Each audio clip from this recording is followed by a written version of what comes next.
A few months ago, our yearbook asked parents for baby pictures of this year's seniors, and my parents thought it would be cute to use this one without telling me. Yeah, the yearbook staff was not pleased. I think their problem was with my pose. You see, I was a breech baby, which is not cute. The CDC reports that breech births can be fatal, but routine ultrasounds pointed my mom to a C-section and saved my life.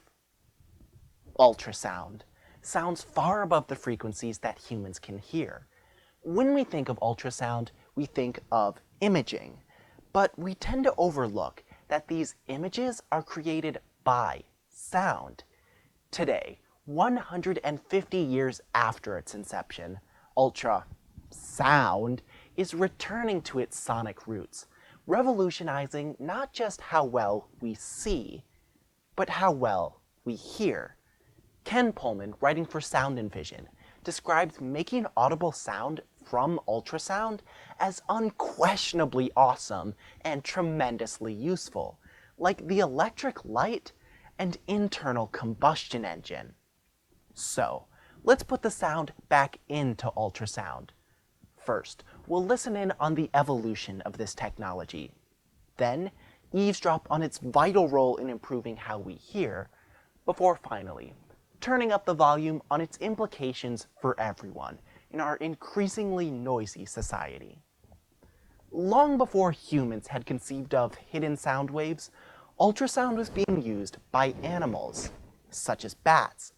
According to Nature.com, in 1794, physiologist Lazzaro Spallanzani studied bats and found that they rely on ultrasonic echoes to hear the world around them.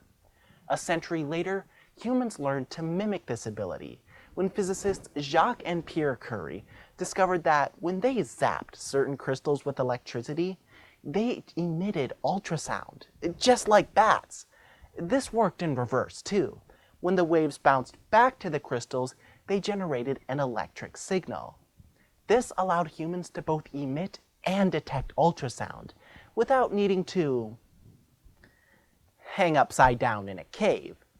According to Smithsonian, this revelation became the basis for the earliest ultrasound technology, sonar. Before long, it was helping ships navigate after the 1912 sinking of the Titanic. Sonar only became more prevalent during World War I, with our growing need to detect enemy or yellow submarines in naval combat. The same ultrasound principles used to hear submarines weren't used for fetal imaging until 1958. Medical imaging remained at the forefront of ultrasound technology for the next 60 years. But now, Audiology Online explains that highly focused beams of ultrasound can act as carriers or tubes for other audible sounds. Like a spotlight, they can be aimed wherever the listener needs them. Ultrasound systems like Audio Spotlight, Hypersonic Sound, and Audio Beam are used in various settings, from standalone exhibits at museums to interactive rides at Disney World. A new in-home system called Hypersound connects two speakers to a TV and emits these ultrasonic beams to a sweet spot in your room. You enjoy crystal clear amplified audio, while others in the room don't hear a thing. I wouldn't even have to wait until everyone goes to bed anymore to watch Dance Moms. But there's a function even more significant. This technology can provide an important remedy for hearing loss.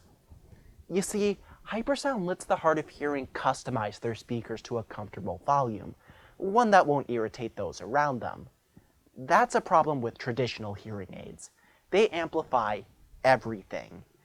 Adam Fellman, writing for Medical News Today, says that he has been gradually losing his hearing since age 10. When he turned 30, he decided it was finally time to try a standard hearing aid. He describes his first 48 hours. I could hear a stroller rolling from a balcony 5 stories up. Even a packet of chips opening 20 feet away sounds like it's crinkling right next to my head. Because ultrasound solutions are designed to carry music or sounds from a TV, they eliminate all that extraneous noise. They're currently limited to those stationary speakers, so you can't exactly take them wherever you go. But Wired magazine points out that when people with hearing loss experience hypersound, they're more likely to realize what they're missing and be more inclined to get hearing aids. According to a study by Dr. Margaret Walgan of the University of California, of all the adults who could benefit from hearing aids, only 20% actually wear them. Participants who refused hearing aids said that wearing them made them feel ugly, less intelligent, and decrepit. Ultrasound systems could encourage people to move past this resistance. In fact, there's an average 7-year gap between when we first notice hearing loss and when we finally acknowledge that we need hearing aids, according to Dr. Franklin of Johns Hopkins University. This delay further damages our auditory system. But by helping us realize how hearing loss holds us back, hypersound could help people adopt hearing aids and improve their hearing outside the home, too. The new implications of ultrasound are loud and clear. To learn more, I consulted 2 hearing loss experts. My grandparents. Whenever I visit them, I can't help noticing how loud their TV is, and they're always making me speak up. Still, my grandfather insists he doesn't need assistance, and I was surprised to learn my grandmother does wear hearing aids. When I said I'd never noticed them, she said, "Well, I hope not." She might love ultrasound even more than me. Now, my grandparents began to lose their hearing late in life. But hearing loss affects all ages, making this technology even more relevant. According to the Department of Health and Human Services, approximately 1 in 5 Americans above the age of 12 experience hearing challenges, including 6.5 million teenagers our age.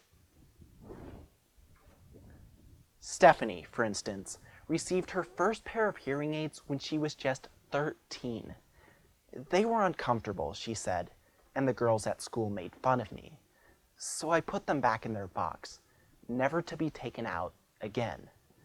She began to miss words and entire sentences, blaming her social difficulties on being awkward or unlikable, when the real culprit was the stigma of traditional on-the-go hearing enhancement. Ultrasound systems could enhance understanding wherever they're used, from schools to hospitals. According to ear surgeon Dr. Chad Ruffin, people with hearing loss are much more likely to misunderstand directions from their doctors or in healthcare settings, so they are at a much higher risk for contagious diseases, such as COVID-19. Regardless of our health or genetic makeup, our hearing is in peril, and ultrasound is an innovation for everyone. In his book, Volume Control: Hearing in a Deafening World, David Owen notes that our ability to deafen ourselves with ordinary activities has never been greater. Turns out, hearing evolved long before cars, my neighbor's dog, earbuds, Gordon Ramsay, or the 7 billion other people today. The World Health Organization estimates that the number of people worldwide with hearing loss will double from nearly 500 million today to over 900 million in the next 30 years.